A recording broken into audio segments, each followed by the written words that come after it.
Best solutions channel में आपका स्वागत है। लेटेस्ट वीडियोस देखने के लिए रेड कलर सब्सक्राइब बटन पर अभी क्लिक करें। 10 जून को इस साल का पहला सूर्य ग्रहण लगने जा रहा है। कुछ दिन पहले चंद्र ग्रहण भी लगा था। दोस्तों इस साल का ये पहला सूर्य ग्रहण है। अगला सूर्य ग्रहण दिसंबर में 4 दिसंबर को होगा। दोस्तों इस साल टोटल 4 ग्रहण लगेंगे, जिसमें 2 सूर्य ग्रहण और 2 चंद्र ग्रहण होंगे। कुछ लोग तो ग्रहण को नहीं मानते, लेकिन कुछ लोग ग्रहण को बहुत मानते हैं। तो दोस्तों ग्रहण से जुड़ी हुई सारी जानकारी आज की वीडियो में आपको मिलने वाली है। 10 जून को लगने वाला ये जो ग्रहण है ये कब लगेगा, भारत में दिखाई देगा या नहीं, सूतक काल मान्य होगा या नहीं और किन किन बातों का ध्यान रखना है, तो आज की इस वीडियो के साथ बने रहें। दोस्तों 10 जून को लगने वाला ये सूर्य ग्रहण दोपहर के समय में 1:42 पर शुरू होगा और 6:41 पर यह ग्रहण खत्म हो जाएगा। इस ग्रहण की कुल अवधि 5 घंटे की होगी। तो इन 5 घंटों में आपको कई बातों का ध्यान रखना है ताकि ग्रहण का कोई भी बुरा प्रभाव आप पर ना हो। खासकर प्रेग्नेंट लेडीज को कई बातों का ध्यान रखना होता है ताकि उनके शिशु पर इस ग्रहण का बुरा प्रभाव बिल्कुल भी ना हो, क्योंकि भारत में ही ग्रहण को बहुत ज्यादा माना जाता है। दोस्तों ये जो ग्रहण है ये आंशिक रूप से भारत में दिखाई देगा। इसका मतलब है इस ग्रहण का बहुत ही कम असर भारत में दिखाई देगा। अब जब आंशिक ग्रहण है तो इस कारण से इसका सूतक काल भी मान्य नहीं होगा।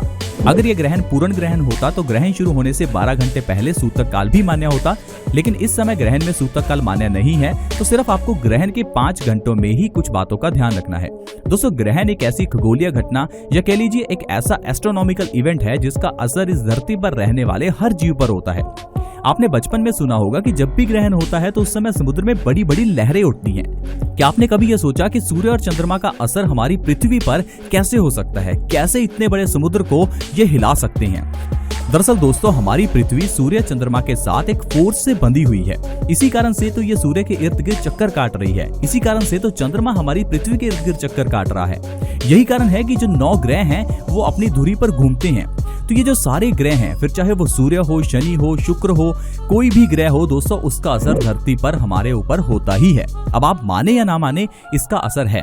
इसका असर आप ऐसे ही देख सकते हैं, जब भी ग्रहण होता है तो उस समय हमारे समुद्र में बड़ी बड़ी लहरें उठती हैं। पानी को कैसे पता चला कि ग्रहण है? दरअसल दोस्तों ग्रहण के समय में एक ऐसी फोर्स धरती पर लगती है जिसका असर हर जीव पर होता है। इसीलिए धर्मों में कहा गया कि ग्रहण में आपको घरों में रहना चाहिए। मंदिरों के कपाट बंद कर दिए जाते हैं ताकि आप घरों से बाहर ना निकलें। नहीं तो लोग क्या करेंगे, अगर मंदिरों को खोल दिया जाएगा तो लोग मंदिरों में जाकर पूजा पाठ करने लगेंगे, जिस कारण से ग्रहण का असर उन पर होने लगेगा। इसलिए कहा जाता है ग्रहण में घरों में रहें।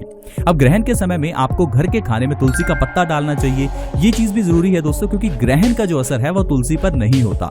तुलसी का आसपास का जो एनवायरनमेंट है वो ग्रहण से दूषित नहीं होता। इसीलिए कहा जाता है कि तुलसी का पत्ता खाने पीने की चीजों में डाल दो ताकि खाने पीने की चीजों पर ग्रहण का असर ना हो। अगर ग्रहण का असर आपके खाने की वस्तुओं पर होगा तो इससे आपका जो खाना है वो दूषित हो जाएगा। कहने का मतलब है खाने की पौष्टिकता कम हो जाएगी, खाने का न्यूट्रिशन खत्म हो जाएगा, खाना आपको फायदा करने की जगह पर नुकसान करेगा। इसका मतलब ये नहीं कि आप कोई पाप करेंगे, इसका मतलब है ये खाना जो है वो आपके पेट को खराब कर सकता है, इसीलिए इसको नहीं खाना।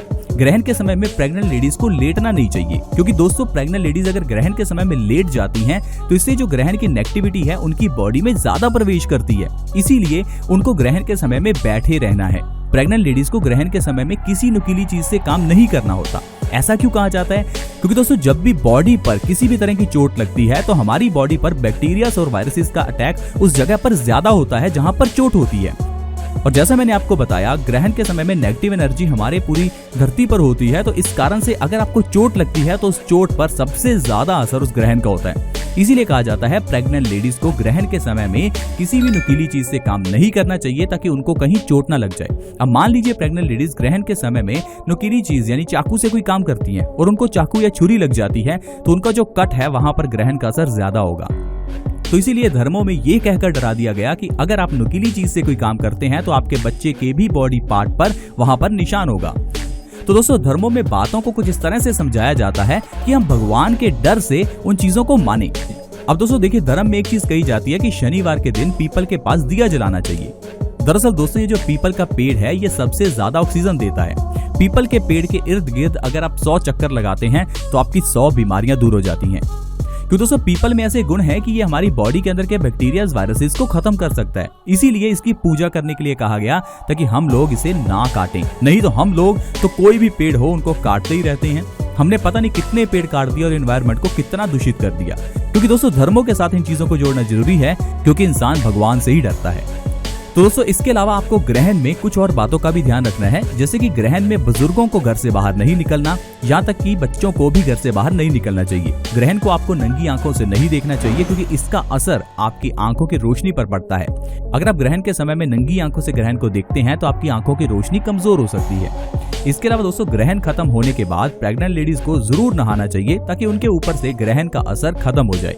ग्रहण खत्म होने के बाद आपको घर के अंदर गंगा जल का छिड़काव भी करना चाहिए, इससे आपका घर पवित्र हो जाएगा। तो दोस्तों अगर आप इन बातों का ध्यान ग्रहण के समय में रखते हैं तो ग्रहण के बुरे प्रभाव से बच सकते हैं। अगर आप इस वीडियो को दूसरों के साथ शेयर करते हैं तो दूसरे लोग भी इस वीडियो का फायदा उठा पाएंगे। आज की वीडियो में दोस्तों इतना ही। वीडियो अच्छी लगी तो इस वीडियो को लाइक करें और इस वीडियो को दूसरों के साथ शेयर करने के लिए वीडियो के नीचे एक शेयर का बटन है, उसे दबा दें और इस वीडियो को व्हाट्सएप, फेसबुक जहां भी आप शेयर कर सकते हैं प्लीज शेयर करें। ऐसी ही और वीडियोस के साथ दोस्तों दोबारा मिलेंगे। धन्यवाद।